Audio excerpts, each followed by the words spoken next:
Assalamualaikum warahmatullahi wabarakatuh. Sabahal khair. How are you today? Bagaimana kabar santri yang sedang cerdas? Pada hari ini, mudah-mudahan kita semua selalu dalam keadaan sehat walafiat dan selalu menjalankan kebaikan-kebaikan agar kehidupan kita lebih bermanfaat. Anak-anakku yang sedang cerdas, sebelum kita memulai pembelajaran, mari kita sama-sama berdoa kepada Allah. Mudah-mudahan ilmu yang kita pelajari pada kesempatan kali ini bisa bermanfaat dan bisa menjadikan kita menjadi manusia yang cerdas dan soleh untuk selalu senantiasa beribadah kepada Allah Subhanahu wa Ta'ala. Anak-anakku yang soleh dan cerdas, pada pertemuan kali ini kita akan belajar tentang mata pelajaran ilmu pengetahuan alam di kelas 7 semester 1. Sebelum kita masuk kepada materi, mari sama-sama kita mengenal tentang ilmu pengetahuan alam. Apakah ilmu pengetahuan alam itu? Ilmu pengetahuan alam adalah ilmu yang diperoleh melalui pengamatan dan penelitian terhadap gejala-gejala alam. Pada konsepnya, ilmu IPA itu terdiri dari 3 cabang. 1, kita mengenal cabang ilmu IPA yang pertama adalah fisika. Fisika adalah bagian dari ilmu pengetahuan alam yang mempelajari tentang gejala-gejala alam dan proses yang terjadi di alam sekitar. Yang kedua, ilmu kimia. Ilmu kimia adalah ilmu yang mempelajari tentang reaksi-reaksi kimia atau senyawa-senyawa yang ada di alam semesta. Dan yang ketiga adalah ilmu biologi. Biologi berasal dari 2 kata. Bio artinya makhluk hidup, logi berasal dari bahasa Yunani yaitu logos, artinya ilmu pengetahuan. Jadi biologi adalah ilmu pengetahuan yang mempelajari tentang makhluk hidup. Dari ketiga cabang ilmu IPA itu nanti akan terbagi lagi secara luas dan akan bercabang-cabang dari 3 konsep yang tadi. Oke teman-teman sekalian, itulah pengantar tentang ilmu pengetahuan alam yang akan kita pelajari pada kesempatan di pertemuan kali ini. Mari sebelum kita masuk kepada materi semester ganjil pada bab 1 di kelas 7, yaitu tentang besaran dan pengukuran, mari kita merenungi sebuah ayat Al-Quran sebagai rasa bentuk kita bertadabbur kepada Allah Subhanahu wa Ta'ala, yaitu dalam surat Al-Quran, surat Al-Furqan ayat 2. Allah berfirman yang artinya, dan Dia yang telah menciptakan segala sesuatu dan Dia menetapkan ukuran-ukurannya dengan serapi-rapinya. Nah, ayat ini menggambarkan kepada kita tentang keterkaitan antara materi yang akan kita pelajari pada pertemuan kali ini.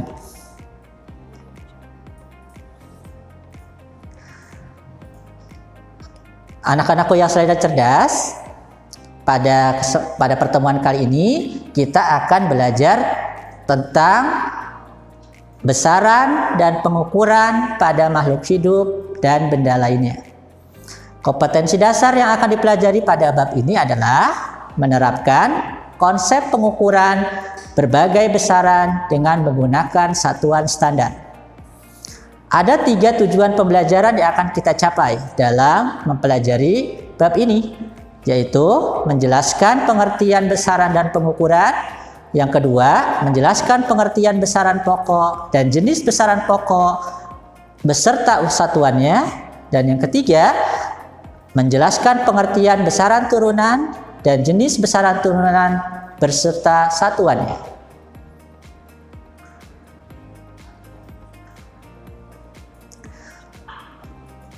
Oke, sekarang kita mengenal istilah besaran dan pengukuran. Apakah yang dimaksud dengan besaran? Besaran adalah sesuatu yang dapat digunakan untuk mendeskripsikan sebuah objek atau sebuah benda.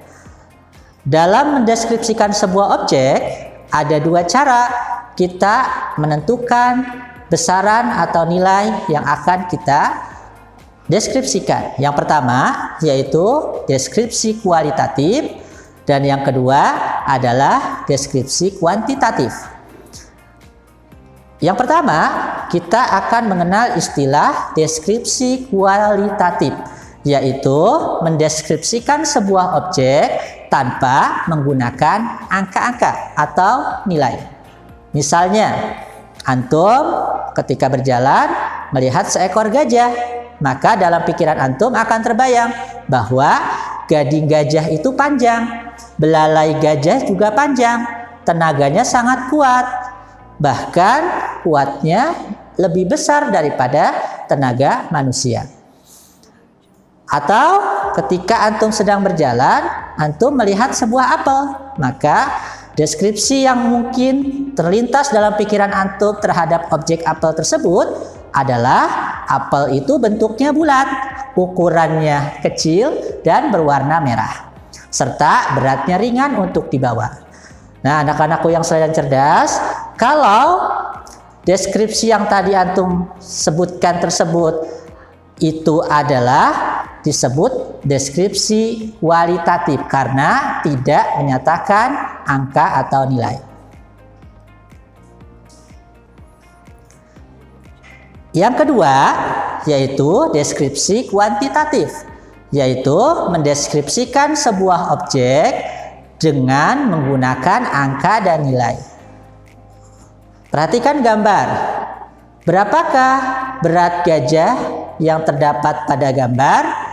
Nah, ketika gambar ditimbang dalam sebuah timbangan besar, maka muncullah angka yang terdapat dalam timbangan.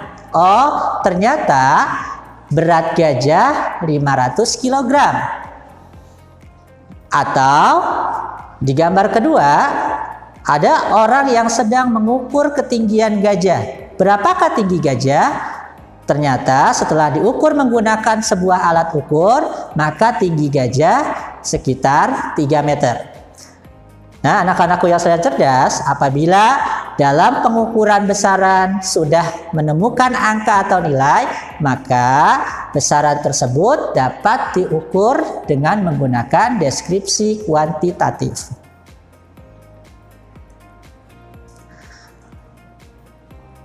Nah, selain besaran dapat mendeskripsikan sebuah objek, besaran juga dapat diartikan sebagai suatu yang dapat diukur dengan nilai dan dapat dinyatakan dengan angka dan diikuti dengan satuan.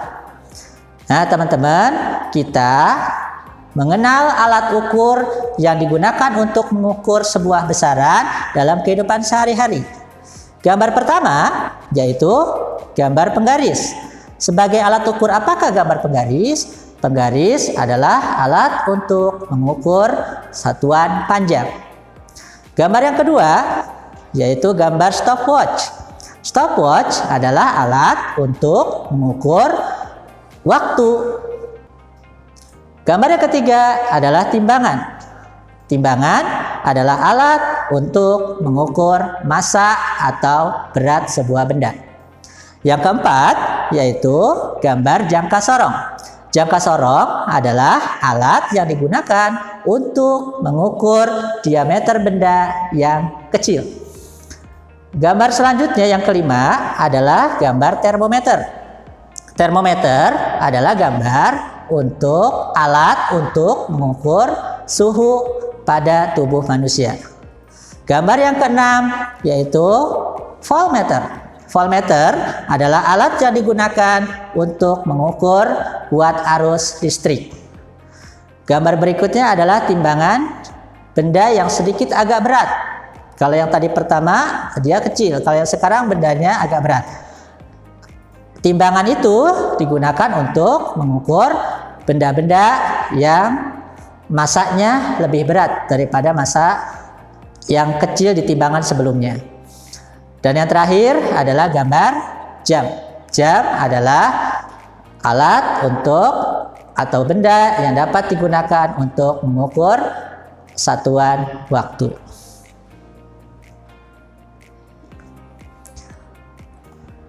Anak-anak yang soleh dan cerdas, selanjutnya kita masuk kepada materi besaran pokok. Besaran pokok adalah besaran yang satuannya sudah ditentukan berdasarkan standar internasional, di mana besaran ini di semua negara mereka memakai besaran ini. Dan besaran ini tidak bisa diturunkan lagi. Ada 7 besaran pokok sesuai pada standar internasional. Ketika antum berada di negara Amerika, maka ukuran dan satuannya sama dengan antum yang berada di wilayah Indonesia. Atau antum yang berada di Arab Saudi akan menemukan satuan dan besaran yang sama ketika antum berada di Eropa. Ada 7 jenis besaran pokok yang kita ketahui.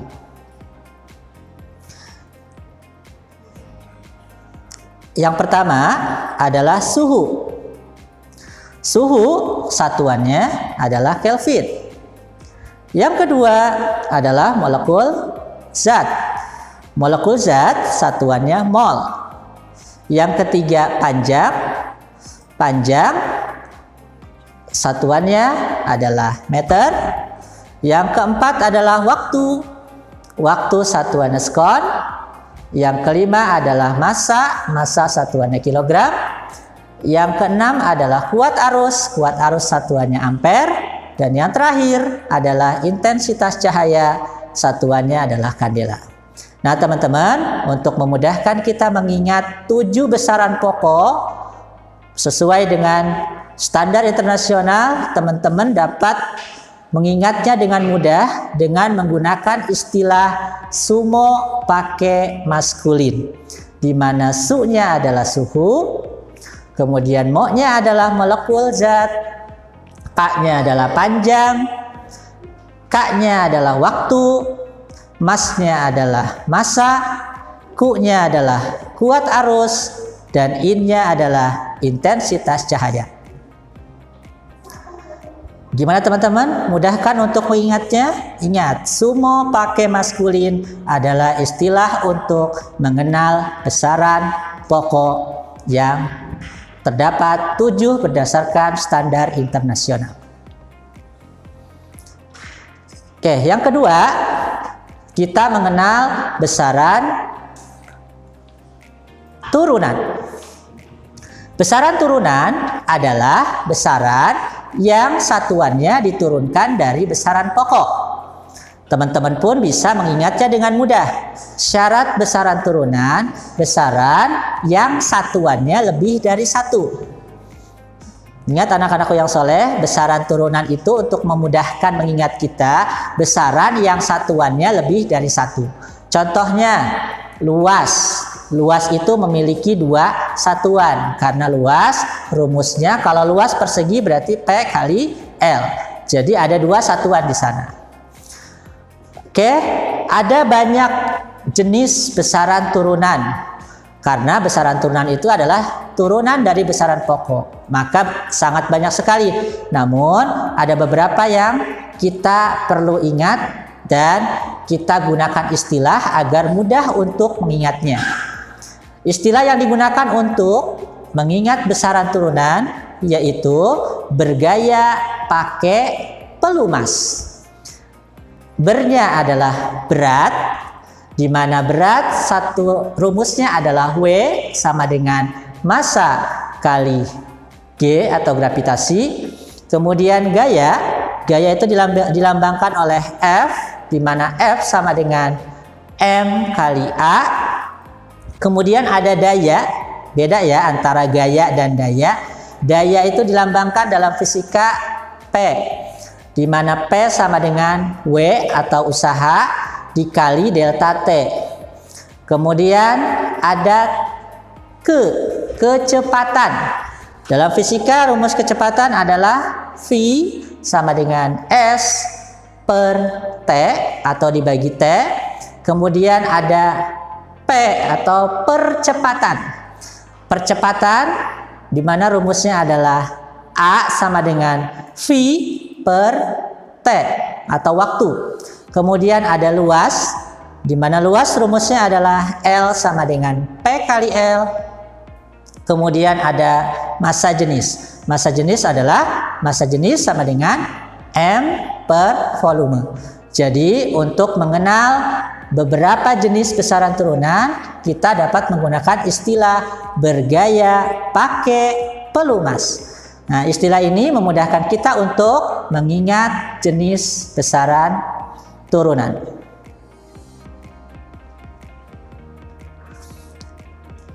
Nah, materi selanjutnya adalah besaran pokok pada satuan panjang.